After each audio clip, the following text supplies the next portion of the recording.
Jesus saiu dali e foi para sua cidade, acompanhando os seus discípulos. Quando chegou o sábado, começou a ensinar na sinagoga, e muitos dos que ouviam falar ficavam admirados. De onde lhes vêm estas coisas? Perguntavam ele. Que sabedoria é essa que lhe foi dada? E esses milagres que ele faz?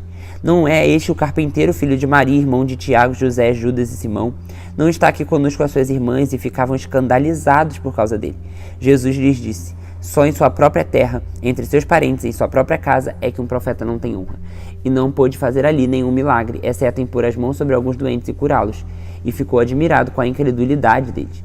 Então, Jesus passou a percorrer os povoados, ensinando, chamando os 12 para junto de si. Enviou-os de 2 em 2 e deu-lhes autoridade sobre os espíritos imundos.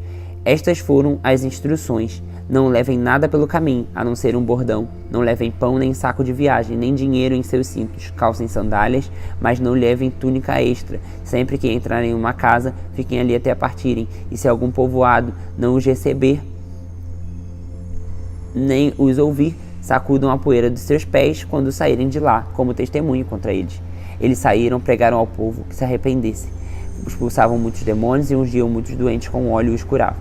O rei Herodes ouviu falar dessas coisas, pois o nome de Jesus havia se tornado bem conhecido. Algumas pessoas estavam dizendo: João Batista ressuscitou dos mortos, por isso estão operando nele poderes milagrosos.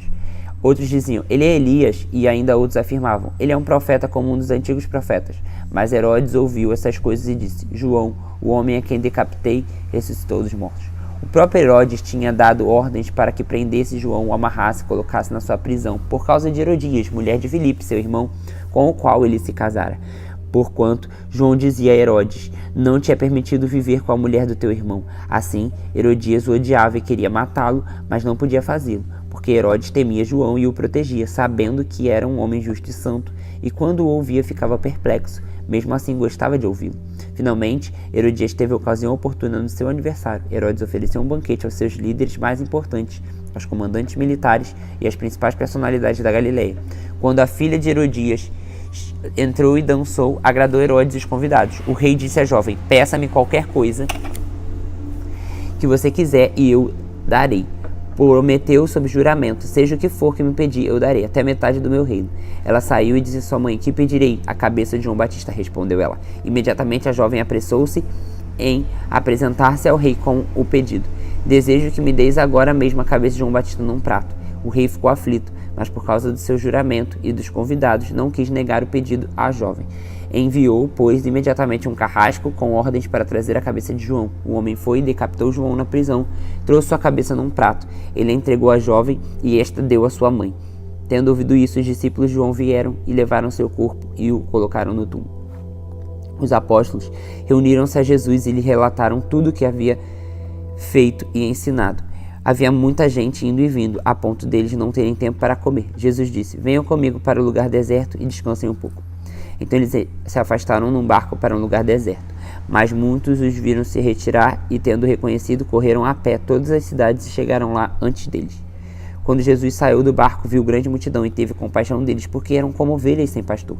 Então começou a ensinar-lhes muitas coisas. Já à tarde, por isso, os discípulos se aproximaram dele e disseram: este lugar deserto já é tarde. Manda embora esse povo para que possa ir aos campos e povoados comprar algo para comer. Ele, porém, respondeu: deem vocês algo para ele comer. Eles lhe disseram: isso exigirá 200 denários. Devemos gastar tanto dinheiro em pão e dar-lhes de comer? Perguntou ele: quantos pães você tem? Verifiquem. Quando ficaram sabendo, trouxeram 5 pães e 2 peixes. Então Jesus ordenou que fizessem todos os sentarem em grupos na grama verde. Assim, eles se sentaram em grupos de 100 e de 50. Tomou 5 pães e 2 peixes e, olhando para o céu, deu graças e partiu os pães. Em seguida, entregou os seus discípulos para que servissem o povo. Também dividiu 2 peixes entre todos eles. Todos comeram e ficaram satisfeitos. E os discípulos recolheram 12 cestos cheios de pedaços de pães e de peixes. Os que comeram foram 5.000 homens. Logo em seguida, Jesus insistiu com os discípulos para que entrassem no barco e fossem adiante dele para Betsaida, enquanto ele despedia a multidão. Tendo-a despedido, subiu no monte para orar. Ao anoitecer, o barco estava no meio do mar. Jesus se achava sozinho em terra. Ele viu os discípulos remando com dificuldade, porque o vento soprava contra eles alta madrugada. Jesus dirigiu-se a eles andando sobre o mar, e estava já a ponto de passar por eles, quando viram ele andando sobre o mar, pensaram ser um fantasma. Então gritaram, pois todos tinham visto e ficaram aterrorizados. Mas Jesus imediatamente disse, coragem, sou eu, não tenham medo. Então subiu no barco para junto deles, e o vento se acalmou, e eles ficaram atônitos, pois não tinham entendido o milagre dos pães. O coração deles estava endurecido. Depois de atravessarem o mar, chegaram a Genezaré, e ali amarraram o barco. Logo que desembarcaram, o povo reconheceu Jesus. Eles percorriam toda aquela região e levavam os doentes em macas para onde ouviram que ele estava.